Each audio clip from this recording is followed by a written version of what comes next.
అంబేద్కర్ కోనసీమ జిల్లా రాజోలు మండలం శివకోట్లో ఉద్యమ నాయకుడు మాజీ మంత్రి స్వర్గీయ ముద్రగడ్డ పద్మనాభం సంస్మరణ సభ నిర్వహించారు. రాజోలు తాలూకా తెలగ కాపు సంక్షేమ సంఘం ఆధ్వర్యంలో జరిగిన ఈ కార్యక్రమంలో వివిధ రాజకీయ పార్టీల కాపు నాయకులు, ప్రజాప్రతినిధులు, అభిమానులు పాల్గొని నివాళులర్పించారు. ముద్రగడ్డ కాపు సామాజిక వర్గ హక్కులు, ఆత్మగౌరవం కోసం జీవితాంతం పోరాడిన నాయకుడని వక్తలు కొనియాడారు.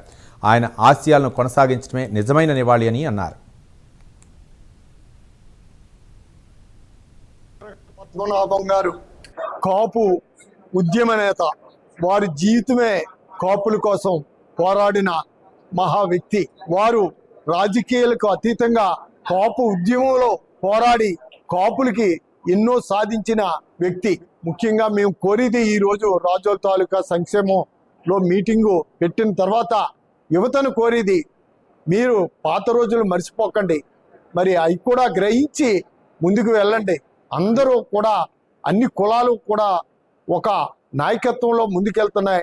అదేవిధంగా కాపులు కూడా ఒక నాయకత్వంలో ముందుకు వెళ్ళిన రోజునే మరి కాపులు చాలా పేదవారు ఉన్నారు.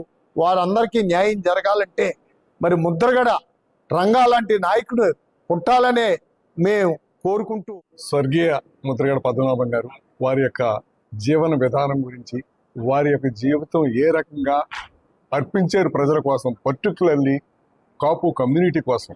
ఆయన ఈ రోజుల్లో రాజకీయాల్లోకి వచ్చి సంపాదించుకునేటటువంటి సమయంలో ఆయన ఉన్నటువంటి యావదాస్తిని కూడా ప్రజల కోసం, ఆయన కమ్యూనిటీ కోసం అర్పించి మహోన్నత వ్యక్తిగా మన కాపు జాతికి నిలబడ్డారు.